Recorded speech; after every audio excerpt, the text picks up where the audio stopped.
There are many blankets you can make arm knitting. This is one of them that is in my master arm knitting course, which you can check out in the description, where I tell you all sorts of secrets that you will not find anywhere else on the internet. And you guys get to have this one for free just because you found my channel. I hope you enjoy it. Please do check out the links. All the good stuff is in the description. These are the colors I'm using, and I'm going to start off with a very basic crochet cast on.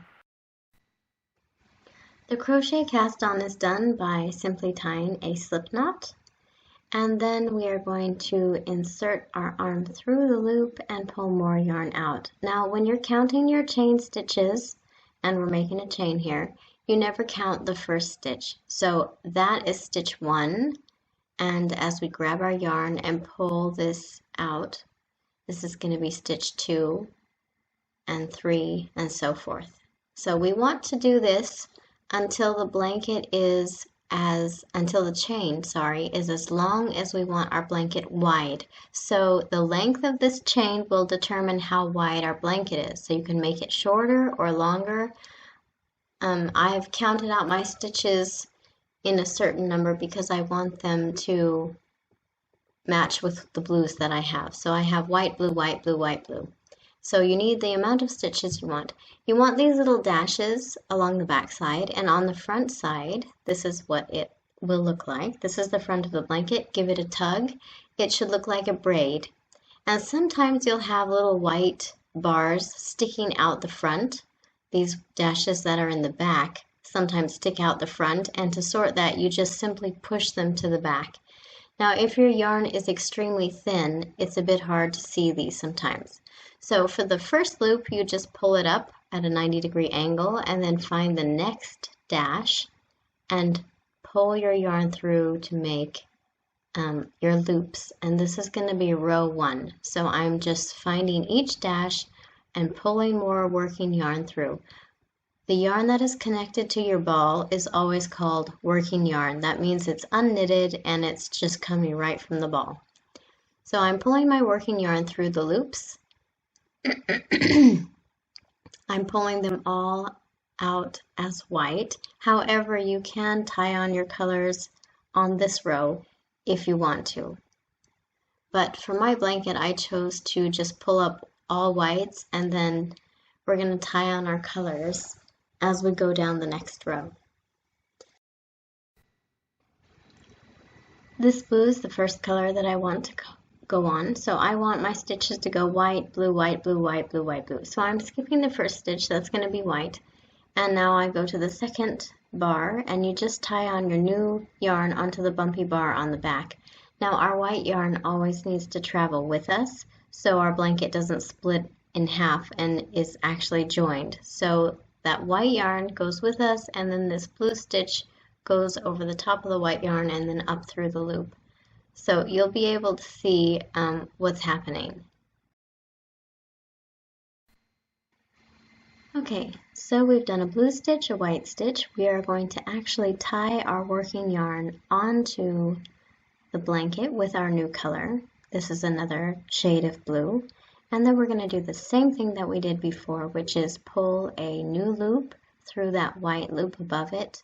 So we're going to pull a blue loop through, and then we're going to carry on doing the same principle to the end of the blanket. So I'm going to knit another white stitch, and then take my working yarn with me, tie it on with a new color, pull it through, and then so on and so forth.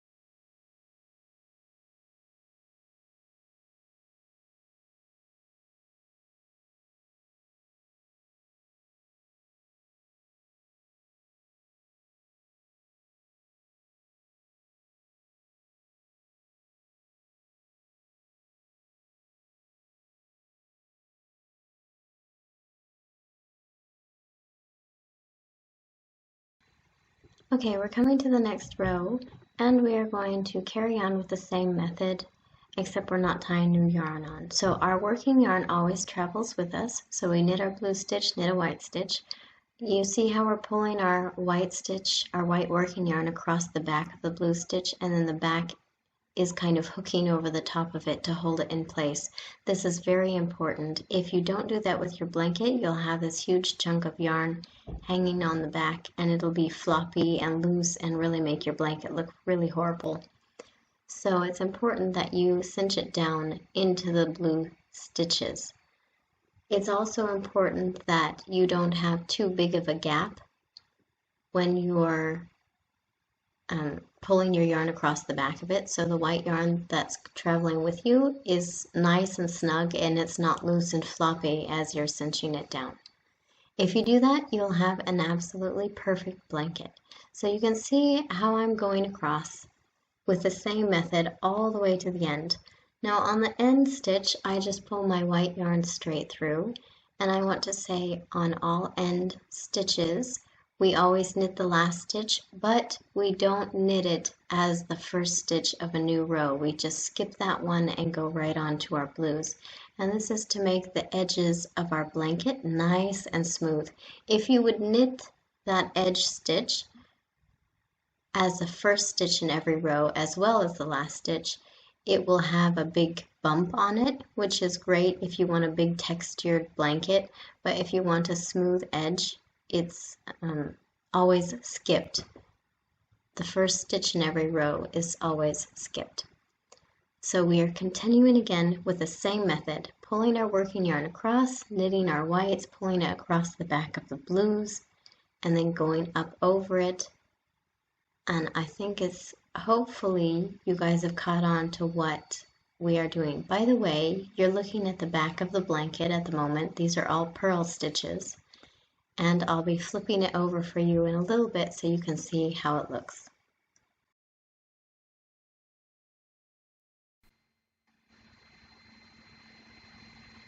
So you can see what our stitches look like. They have a little bit of white down the center of them, and that is actually what is holding them together nicely, holding the blanket together. So those have to be there. But once you straighten everything out like I'm doing, they're hardly noticeable. And so you can see how pretty this blanket is going to be.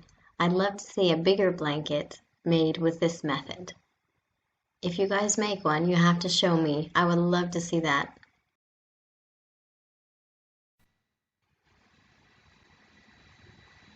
When you get to a point where you're finished with your blanket, you should cut off all your extra yarn and you leave yourself a tail. The first thing you want to do is tie this tail on in a knot onto the side of your stitch so it's fastened down, and then you can weave in the tail. You first want to tie it and then weave in the tail because this loop, it just finishes off the loop. So that's what I'm doing.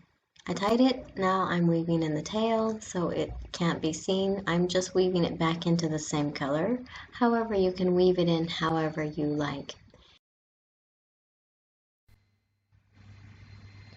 Now we're going to be doing a cast off. It'll look exactly the same as this row. It'll look like a finished braid, and we're going to be doing that by taking our working yarn, knitting one stitch, and then taking the back stitch over the top of the front stitch and dropping it off. So we knit one more stitch, and I'm knitting everything with white. Normally you would tie off all these colors, but I have a ton of yarn left on them and I have loads of tutorials to make for you guys, so I'm not tying off the yarn like I did with that one single blue strand. So the same thing, we knit one stitch, we pull our yarn over the top of it and drop it off. So we do this all the way across, and this, can you see that? It just makes a perfect braid, this very same as our cast on, and that finishes off the blanket beautifully.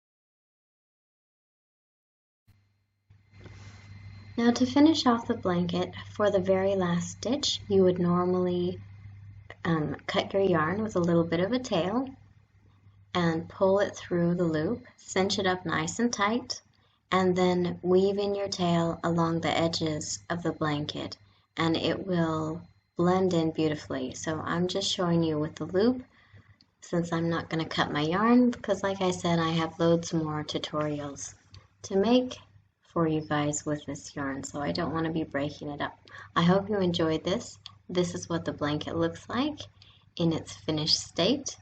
Please leave a comment and let me know what you think, and I would love to see your guys' blankets. Follow me on social media, and I'll see you in the next video. Okay, I forgot to mention one more thing. This is our cast on row, and I casted on too many stitches, so this is easy to fix by just simply unraveling them, pulling your blanket nice and tight, and then weaving in your tail along the edges of your blanket. One edge. You can do the cast on edge or you can do up the side edge of your blanket. It doesn't matter. So this is how you would be weaving in. You just pull it back and forth, little bit by little bit, across the stitches, and it hides itself absolutely beautifully. And then your blanket is truly finished.